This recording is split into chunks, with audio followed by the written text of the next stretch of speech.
And what kind of teacher are you, Craig? Like, what do you teach? I do like mostly social studies, so I teach government and politics and economics, and I teach economics. And I know you got to get back to everything. Yeah. Let me, plain and simple, right? Because you did ask about what we teach. We teach that, I'm not sure if you're a Bible-believing man, right? Yeah. We teach that so-called Black, Latino, Native Americans are the Israelites of the Bible, literally, through archaeology, history, and prophecy, if you were a Bible-believing man. If not, history helps substantiate what we believe, at least. Okay. So I would ask you, as a person who's social studies and everything, the history of it, what do you think would make what happened to Black, Latino, Native Americans right? Oh, boy. Oh, boy. Candlelight and incense, watch until the sun sets. Crown up on my princess, fringes on her sundress. Flyer than some insects, flowing like a swing set. In-depth breakdowns, off the rip index. My recepts is precepts, I'm lost in her scriptures. The art and painted pictures of her fruit are so delicious. Only when she departs from out my heart is she malicious. I obtain her, my chamber fills with precious pleasant riches. Some don't understand, some things they cannot digest. She is great and no debate and circulate and digress. She crieth out, but neither of her eyes wept. Christians out they frog ass mind, this time to dissect. Her love is truth, and the truth is from above. The what? What is that, if you don't mind me asking? They get all these schools from around the world. They like pretend to be United Nations countries and like have committees at the campus today. Okay. You know? Like it's like even Russia? Yeah, there's no Russian students there, but there's there's a group from Italy and there's a group from England this year, and a lot of there's from like Central America too. There's some from like Nicaragua that come. Guatemala? Yeah, I didn't see a Guatemalan. Okay. But they all like pretend to be a different country, you know. But what are you guys discussing? Like what kind of points? So there are all different types of committees. So they're meant to look like the United Nations committees. So there's like the environmental issues around like gender equality, issues around like that's my students. Issues like we have one where they're sort of pretending to be the mafia in New York in 1990s, so they're really nerding out. It's like all kinds of stuff, you know. What about stuff that's going on today? Like you guys discuss today? Like say, yeah, I mean it finds its way in. Like these proxy wars. They definitely are discussing some of the proxy wars, but like I don't think there is any committees because it was so controversial. I remember there was something about Israel last year, I want to say, and that one got like. Can you expound on what happened exactly? Well, there was like I think there was a committee, and there were students who were. I don't even remember how it went down, but it was like they had to kind of stop and say like this is set new ground rules for how we're going to discuss the major issues. But there's nothing this go around I think that's on like serious contemporary issues. I mean all of it is because it's like geopolitical issues. There's an African Union group that's talking about issues with like sub-Saharan Africa, and they sort of link in a lot of current events because they have to do that with research and stuff like that. So it's kind of, What do you think about the conflict over there? Like, which one? Well, just Israel. Which one are we talking about? Ukraine. Yeah, all of it. Like, what do I think about all? Yeah, like I don't know if you've heard, but there's NATO armed forces out there. Like there's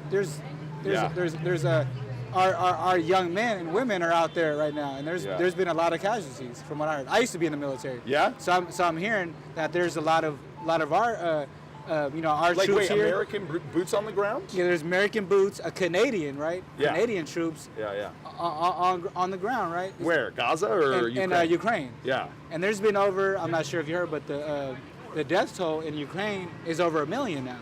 Oh, it's brutal, man. It's a grinder. I know it's a grinder. The thing that's really interesting for me is how warfare has changed and like seeing that in real time. Yeah. You know, like it seems like when you see all this stuff on the net, like now it's people running away from drones. They're just taking these camera drones and implementing them with like IEDs, and that's so crazy to me. Like I know in Myanmar it's the same way. Like in Burma, where they have a literal civil war going on, and you have TikTok influencers that are flying like improvised explosive drones and fighting the Burmese army right now. It's crazy, you know. So for me, I don't know too much about what's going on right there, but like you kind of. Yeah, Burma's wild. Okay. You know, they had like Aung San Suu Kyi, who was sort of leading like a democratic revolution. The military junta was like, oh, we're going to become a democracy, and then they sort of locked her up again, and then now there's a civil war that's ongoing, and there's it's really crazy though, because they have these like guerrilla forces that were communists effectively, right? And they've been up in the mountains for years in Burma, and now they're being like, there's all these sort of like 20-somethings from the city that have joined them. Oh, wow. And they're like fighting this information war. You know, they're like all on social media, and they're like using these drones to fight the Burmese army, and it's almost effective. It's like a stalemate. They've taken half the country basically. Wow. It's wild. It's totally like wild. you can find this on TikTok or. Yeah, you can see some of that stuff on YouTube and TikTok. I mean, Okay. yeah, just look up the Burmese conflict. It's totally crazy. Okay. So yeah. I mean, it's wild. It's a crazy time we live in. What are you guys doing? What are you representing here? Real quick, what was your name again? Craig. Craig. Yeah. Do you think that society, especially right now, how you're bringing up social media and the influence, do you think that people focus more specifically on certain wars? Like, for example, the Ukrainian-Russian war, 1,000%. crazy. 1,000%. Israel-Gaza, crazy. Yeah. But there's internal things, like, for example, Venezuela's going through it. Haiti is Dude, look at South destroyed. Sudan. Look at Sudan. Look at Sudan, man. Khartoum is like, oh, well, that's Ethiopia, but like Sudan is a mess. South Sudan in particular, Darfur, all that stuff is Like, for kicking example, off. like the same time that the whole thing, Ukraine and Russia thing kicked off, something happened with Somalia as well, Oh yeah. right? But what I'm asking you is, do you think, or at least from what I see, this is my perspective, Yeah. why is it that it's only focused on certain countries instead of as if it's not a problem with everywhere else? Oh, there's, I mean, 100% there's a racial component too, especially with Ukraine. So yeah, you know, like I think that's a big part of it. When people see like, oh, it's like white Europeans that are being displaced, and also there's like an emotional fatigue that happens. That we hear like these stories coming out of Africa. It's been exploited for so long, right? That it gets lost in the mix. So when you hear like, oh, you know, the capital of Sudan has basically fallen, and we have multiple like militia groups that are fighting for control, and that's so devastating. There's so many millions of people that are affected. I think it's hard for the American mind to comprehend, and we live in this like bubble of No, but for example, I'm sure, as you know, Craig, Yeah. America has a huge influence on everything, right? Oh, for sure, So, yeah. like, for example, the Ukraine conflict, they literally flew thousands of Ukrainians over here as refugees, 100%. right? El Salvador, 2 years ago maybe, put a crisis. They're like, we need help, national threat. They're deporting Salvadorans back to Mexico, deporting Mexicans back to Mexico. The Haitians have been at the Mexican border Forever. yes. I was Yeah. down there and I was speaking to one in English thinking it's a brother from up here, but he speaks Spanish because his family's been there, because they've been there for that long. Yeah, man. At what point do you think that, since we're talking about this race thing, Yeah. why is it though that we can't fly the same way Haitians over here to help them? We can't fly Salvadorans to help them, Venezuelans to help them, but we can pay billions of dollars to these other countries and sponsor wars. Yeah. Give them guns to fight.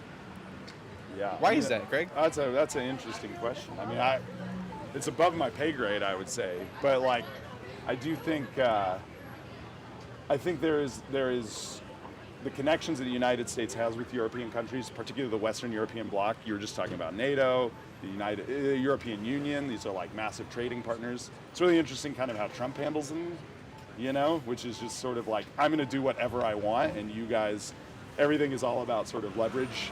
You know, like what have you done for me lately is kind of how he operates when it comes to foreign policy. So I think that's a certain element, you know. And again, yeah, I think there's this racial component too that has to be addressed.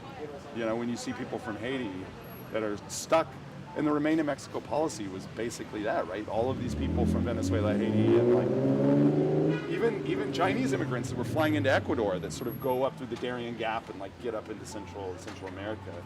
So yeah, I think there's a little bit of that. It's optics, and it's also like geopolitical connections with some of these European countries. I mean, that's what I would imagine. But yeah, I don't know. Where you stand on all this? What do you think the reason is? You know?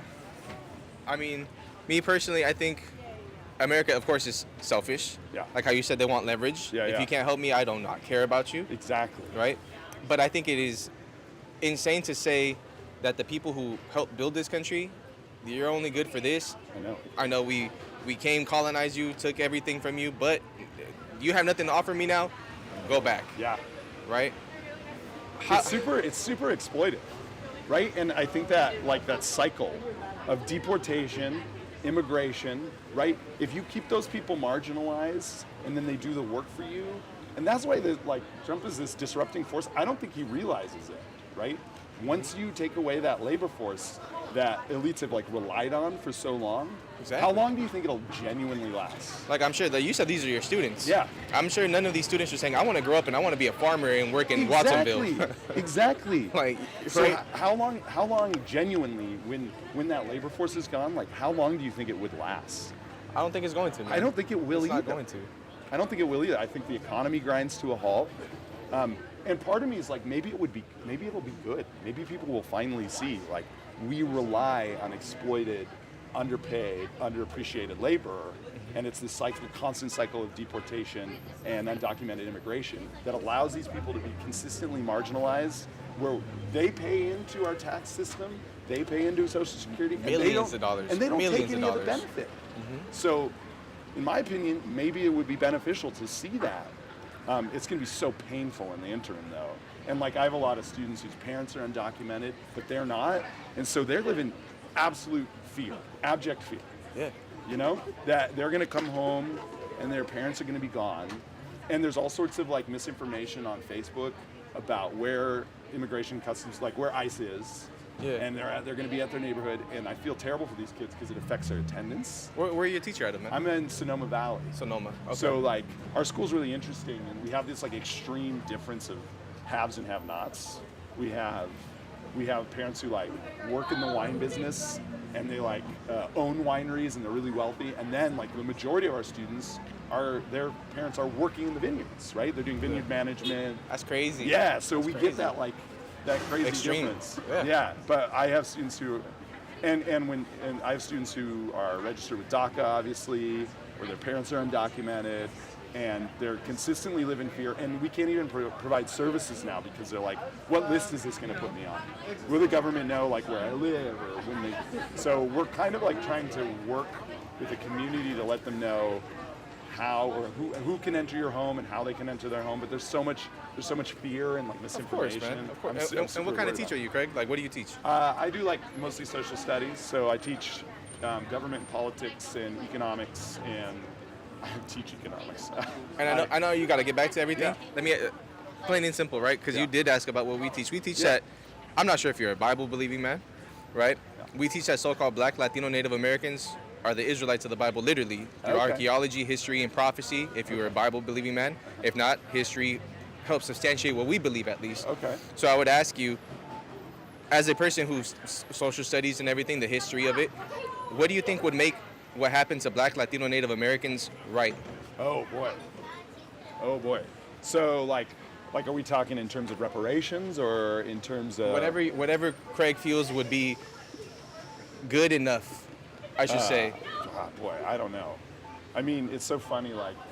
Have you seen, as an educator? Right? So right now, federally, there's a lot of pressure on teachers talking about issues of diversity, equity, and inclusion, and discussing things like systemic racism, and talking about things like reparations. There's literally a RAP portal that people can fill out, and parents have done this. This has come up in our school board meetings. You can go to ndei.ed.gov. It's literally a federal website where you can report on educators who are talking about issues of systemic racism, diversity, equity, and inclusion, and anything that can be labeled woke effectively. So yeah, for me, I think reparations is key in particular, but that's really hard sell for people, and sort of identifying issues of systemic racism. Like I teach a lot about redlining and blockbusting, especially for Black Americans, and so it's this concept of hey, we don't have generational wealth because you didn't have access to neighborhoods, you didn't have access to home loans that white Americans did. And so there has to be environmental and racial justice in that regard. But what was the other major issue? And the carceral system in particular needs reform, which we've attempted, but it's been very ham-fisted. Once you get politicians involved, it's a good talking point to get elected. But when you actually sort of put it into action, it's really hard. Because you talk about El Salvador, I mean, MS-13 is born out of our carceral system, and that seems to be an ongoing problem. El Salvador is fascinating though, because of what's going on down there. How many people are in prison now? A lot. It's an insane number, right? Overwhelmed right now. And because you look now and everybody's like, oh, murder rate's gone down, everything's like way safer, but it's such a strongman type government. I can't see it being sustainable. I'm wondering how that's going. Did you go down there at all or see any of that? I'm kind of wondering what's going on with that. So none of us have really went up there. Yeah. I mean, we're of Mexican descent, okay, majority of us, but we do have Salvadorian he brothers. was just saying he was meeting with them on the Mexican border, right? Okay. Oh, he said a Haitian brother. Haitian. They say El Salvador. Yeah. But we're familiar with what's going on. Like, I mean, let me ask you this: do you think it's a kind of like a dictatorship that's going on here? With, was it Bukele, right? Yeah, Bukele. Yeah. Okay. There was something similar. I had a Colombian friend, and they were dealing with the FARC the same way. That's the guerrilla forces that were in the mountains. And you hear both sides of the argument, because they're like, they couldn't go out on the street, terrified. Yeah. Like people couldn't conduct business because there was so much fear and gangsterism. Like extortion, right? Straight up. So I understand why you look to a dictator type situation. You want a strong man in that sense. I just it would be so easy for me to say, oh, it's obviously wrong. Like I don't want a dictator but I live in, I'm like a white dude that lives in Sonoma County. Like I don't feel like I have the right to comment on that issue. I've never been down there, so I don't know. I mean, I don't know if you've seen the conditions that these men are living in. Like it's a lot of them don't even have mattresses. It feels like they're there to die. Yeah. I haven't been down. I don't know the circumstances. You just hear the stories of people being like, oh, I can go out and go on the streets. The other thing, though, there's also the stories of oh, we can get more capital investments from the United States. So anytime I hear that, there's a little alarm bells going on. We're like, oh, so this is like the system of capitalism. Just sort of, oh, this is a new area that we can develop. It's sort of like Trump Gaza, right?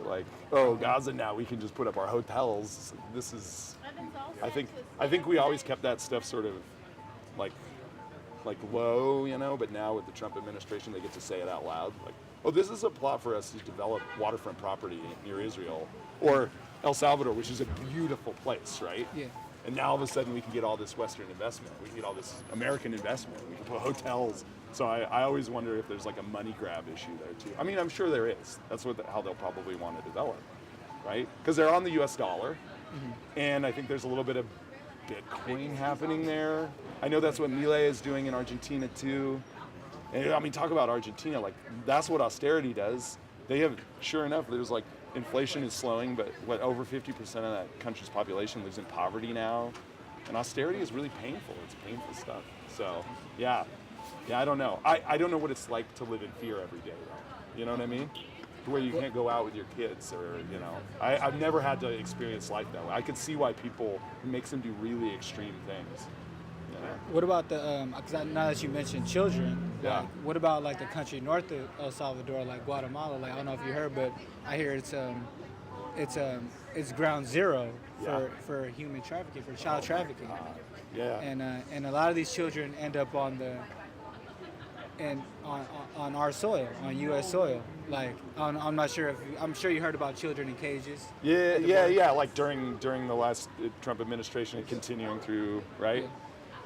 In some of the immigration camps, is that what we're talking about? Yes, sir. Yeah. So I mean, like I said, Guatemala is ground zero.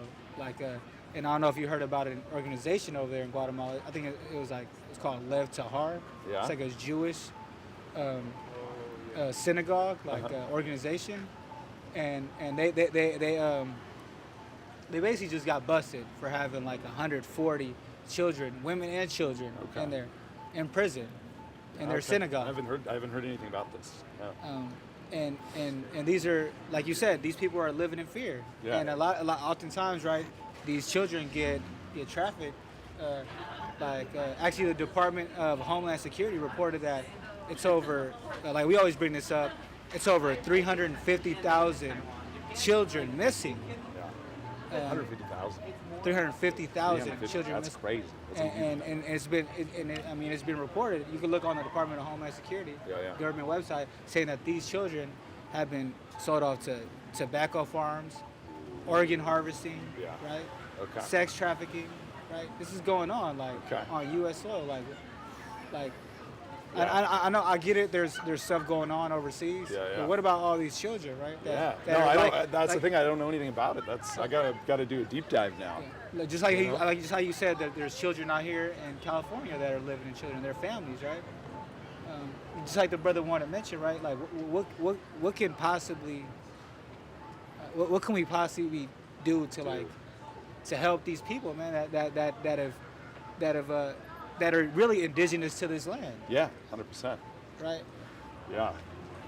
Yeah. I mean, that feels like I don't know. I don't know. I mean, you go through, what are the traditional routes you get anything done? Like, they want you to contact your elected representative, and like how much of a stake do they have in it? Like, what interest groups are like working to address this issue? Besides, sounds like y'all are, right? You know. Yeah. So I mean, that's the place you would start. Like, there's power in the collective. You got to figure out. But I'm not familiar with this. This is. You said this is on the Department of Homeland Security website? Yes, sir. I got to look into this. I haven't heard about it. So yeah, good trip. I mean, like, just piggybacking off what my brother asked you. Yeah. Are you a Bible believing? No, I'm not an atheist, but I'm pretty close. You know? Okay. Yeah. Yeah. Like, you believe there's something there, like an agnostic? Yeah, Okay. I don't know. But like, where would you like? I mean, just the things I mentioned earlier, like where would your moral compass lie? Like, Oh well, obviously. like That's a major issue, of course. Like, if we're selling people, I don't like to see anybody in bondage or servitude, and especially marginalized groups that have been overlooked for so long. You know, for sure, it's definitely a concern, right? what about like the conception of this good country that we live in, and how that came about? Like, Yeah, well, it's rich white planters getting mad at, rich white planters. You know, that I think, I mean, if you teach U.S. history, it's sort of like, I mean, I always say that we have an irreconcilable problem at the birth of the country, and that was chattel slavery, right? And then that wasn't rectified. A lot of people don't even count the American Revolution ending until after the Civil Rights Movement in the 60s. And look, we're still like litigating these arguments. Do we live in this multicultural country, or like our current federal government wants us to believe, is this like basically a white ethno-state, you know? So it's a constant struggle. You know? Like, bro. So like how we're saying, instead of the government side of it, like how you're saying the reparations, because I don't think reparations will ever happen. I don't think they will either. Like, for example, like with the Holocaust, they said, okay, maybe about 6 million people died. They check the numbers now in New York say maybe 1 million, but 6 million families are getting reparations for it still. Right. When we talk about just San Francisco, they've been talking about it for over 10 years. I know. Let's figure out a number. They're not going to figure They're it out. not gonna do it. So like, what would you say for a number, for a man like as yourself, Yeah. a person who obviously is not from here? Right. What can you do? Like, for example, like if you say you do feel some type of way about it, Sure. would you say that you even being on stolen ground, Yeah. what I think, honestly, for me at least, I don't think I can see Europeans, white people, Yeah. putting their pride to the side and saying, you know what, this is messed up, it started it, I'm gonna leave. No. That's certainly not going. So what can you do, Craig, Yeah. as a person who feels some type of way? Because I've talked to plenty of white people. I've been doing this for many years. 100%. And they'll say, yes, I feel bad at this and that. And you say the right things, and the hard R comes out, and this and that, and that's, for me personally, I have not met somebody that doesn't feel that way. Right? So, like, if I were to ask you, if you were to be sincere with yourself, what would you be willing to give up to see the black and brown communities get some type of reparation? Yeah. Well, yeah, certainly, like, advocating for it, but like you said, it's probably not a political reality, you know? I'm somebody who has actually like talked to a federal representative and asked them a question about reparations, especially when you remember like white people had their collective guilt summer in 2020. What you did know? they tell you? Yeah, they said it was something they were looking into and probably not a viable political solution. But yeah, like I don't know, just the personal interactions I have especially with brown students, we don't have very many like Black Americans in Sonoma. Most of our kids, their families are from Michoacan and Jalisco primarily. And so working with them, I don't know, like I feel like my mission has been to try to lift up these students through education and making them aware of the systems of oppression that they're in and how to subvert that. I mean, a lot of it is just like individual interactions and explaining to them why they feel uncomfortable in certain spaces. You can't do that in the classroom in general. Yeah. Like I'm sure the white students in your classroom be like, why the hell you Oh yeah, doing we so can much say for it. them? We can say it in the class for sure. We can say it in the class and like working with students individually. But like on this trip alone is like, how do we be intentional about equity? How do we be intentional on bringing like marginalized students on trips like this? And so a lot of it is really kind of uncomfortable for them because I have to go to like Mecha and be like, hey, I got too many white kids in my like Model UN club. How do I get you to come? And that's like a really awkward conversation. So that's like what I'm trying to do on an individual basis. I have all this stuff contacting representatives, like that's a mixed bag. You don't necessarily get the results that you want, you know? I don't know. Do you think we're ever gonna get the results we want? God, not right now, man. I think the national environment is awful right now. It's awful. Yeah. Equity is like a dirty word. They as soon as they got their hands on woke and tried to like basically, right? It's a slur to these people. Yeah. And it's a crazy place to be in right now. And you do, I mean, what's the thing about like land acknowledgements? Like somebody did that at one of our trainings. It was like, man, we keep doing this. Like, when are we going to give it back? You know, don't keep doing it unless you're going to give the land back. So, yeah. But there was a little bit of that. Like, so I grew up near Yosemite National Park. So that's Southern Sierra Miwok land, Chuck Chansey in particular. And so they actually got like 300 or 400 acres back in Yosemite West. So that was actually gifted back to the tribe. One of my friends is an elder with them. And so sometimes it works. There's like small little wins, right? They get some of that land. It's not nearly enough. The Yurok tribe getting a chunk of Humboldt Island back was a huge dub. And so you could see, once we realized that, like, actually, white people have not been good stewards of the land, and we actually don't understand how to take care of these things. My dad was a forest ranger, and like seeing the ecological devastation up there through my whole life. When you talk to the Southern Sierra Miwok elders, and they're like, "Oh, we were burning this every year. You know, we didn't have these devastating wildfires that destroyed hundreds of thousands of acres. So there's a lot of that, like, it's a lot of that generational knowledge that's lost. But there was a federal win. There was a small one, so that made me feel really good. And like working with them in particular, my dad was like a grant writer program for them. So that was like a really nice. I mean, it was a small win. It's not nearly what we need, but we gotta just chip away if you can, you know.